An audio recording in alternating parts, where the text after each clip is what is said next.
Thank you very much for the invitation. I need this speaking pult because I'm too nervous to hold my things in my hand and then I will shake. So that's why I asked for this. So thank you very much. Thank you for the invitation to be able to speak here and to listen to some very interesting panels and also quite emotional panels, I need to say. Even though I just got a translation, I cried at some points, so thank you very much for that. I would like to take you on a little journey with me today. A journey about our past, our present, and our future. So now, if you want, and if you feel safe enough, close your eyes. Imagine you're standing in a quiet room with shabby lights, rows of shelves, boxes filled with carefully preserved documents. Now we select a box and open it. Inside are old flyers from protests, photographs, letters, maybe a love letter. On one of the photographs, you see a group of friends, all of them smiling, laughing, holding hands. You can really feel the happy energy from that photograph. Now, you want to know, who are these people? What was the photo about? And where was it taken? And why was it taken? But you can't find anything. No names, no descriptions, no credits. Objects that once belonged to people who lived, laughed, struggled, and dreamed. Now imagine that these are the only traces that these people ever existed. And this is not just a metaphor.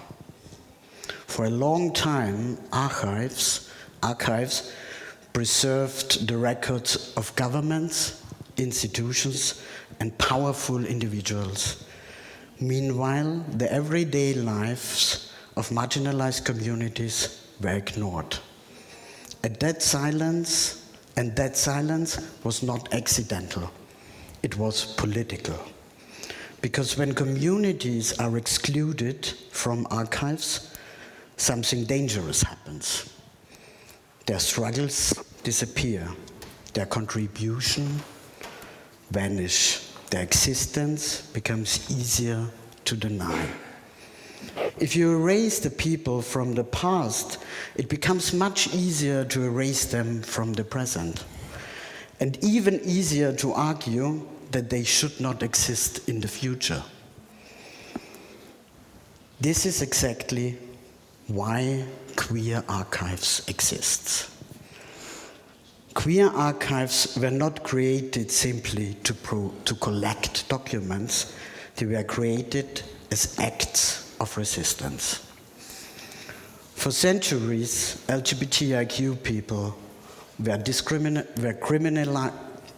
criminalized, relationships were or still are illegal, gender identities were pathologized, bodies that did not fit into a binary system were subjected to medical violence. Trans people, intersex people, non-binary people, they were not excluded from history, they were actively erased from it. So queer communities did something radical. They began archiving themselves. Activists, artists, ordinary people started collecting their own history because they knew if they didn't preserve their lives, no one else would do it. One powerful example is the Lesbian History Archive in New York, founded in 1974 by lesbian activists. The archive began in a simple apartment, not a university, not a state institution. in an apartment. Because lesbian history was almost entirely absent from libraries and from official archives. So the founders began collecting everything. Letters, photographs. You remember the photographs from before? Photographs, books, posters, scenes, diaries. Their philosophy was radical and simple. History belongs to the community. Another example is the Schwules Museum, where I'm coming from. It began in the 1980s as an activist exhibition, documenting the history of gay men. What started as a grassroots project has grown into one of the most important queer cultural archives and museums in Europe. But history does not stand still, and neither should archives. Even within queer history, we must confront an uncomfortable truth. Some voices have been centered more than others. For decades, many queer archives focus primarily on the experience of cisgender gay men. And while that work was, and of course still is, incredibly important, queer history is much more. If archives truly want to represent queer communities, they must actively include histories of those who were marginalized even in queer spaces. Trans people, intersex people, non-binary people, queer BPOCs. Too often their lives appear in archives only through the eyes of institutions that try to control them. Medical case files, psychiatric diagnosis, legal records. Their bodies were studied, their identities were questioned, but their voices were rarely preserved. This is why trans and intersex archives are so politically urgent, because archiving these lives is simply not about representation, it's about correcting structural injustice. Take trans communities. For many trans people, documentation has been a matter of survival. In institutional archives, trans lives were often reduced to medical case studies, classified diagnoses, and analyzed by doctors. But outside those institutions, trans communities have been creating their own archives. One powerful example is the Archivo de la Memoria Trans in Argentina. Created by trans activists, it preserves photographs, personal stories, and documents from trans communities across decades. Many of these photographs come from private collections, images of friends, chosen families, moments of joy, survival, and solidarity. They remind us that trans history is not only a history of violence, it is also a history of community, a history of creativity, a history of resistance. Intersex histories reveal a similar pattern. For decades, intersex bodies were, and sadly still are, subjected to non-consensual surgeries designed to force into the binary system or the binary definition of gender. Families were often told to remain silent.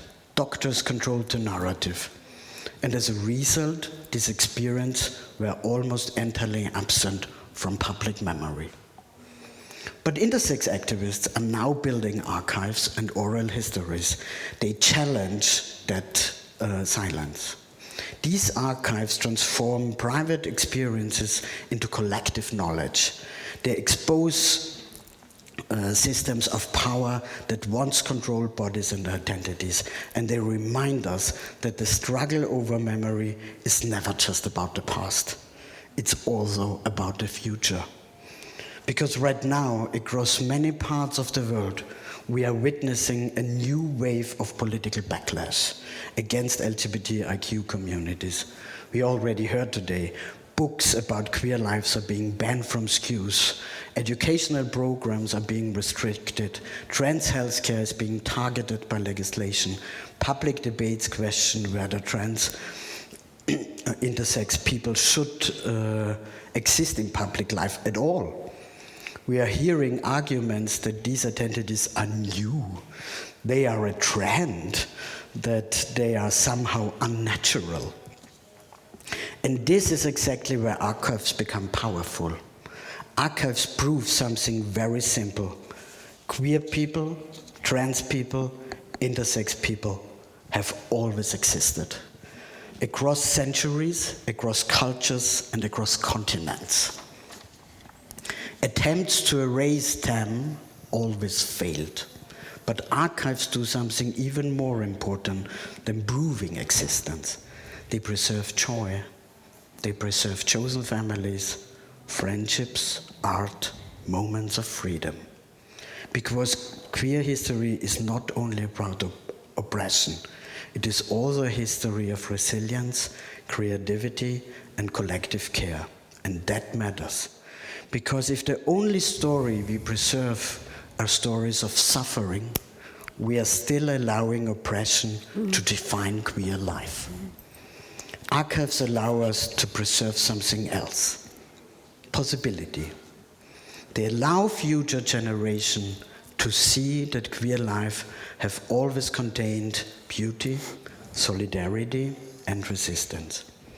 In queer studies, scholars sometimes talk about counter-archives, archives that challenge dominant historical narratives and center the voices pushed to the margins.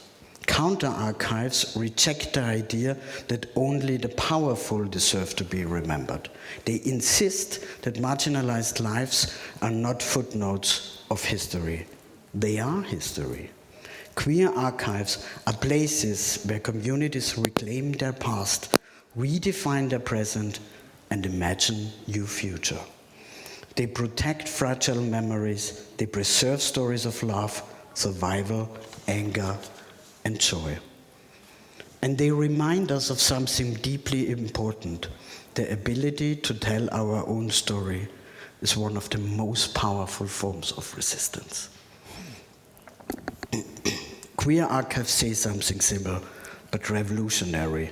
They say, we are here, we were here, we are here, and we will continue to be here. Not only in protest, but in art, in friendship, in community, in care, and collective struggle. LGBTIQ archives are not just collections of documents, they are living acts of resistance. They protect our past, they empower our present, and they help build a future where our history can no longer be erased. Thank you very much.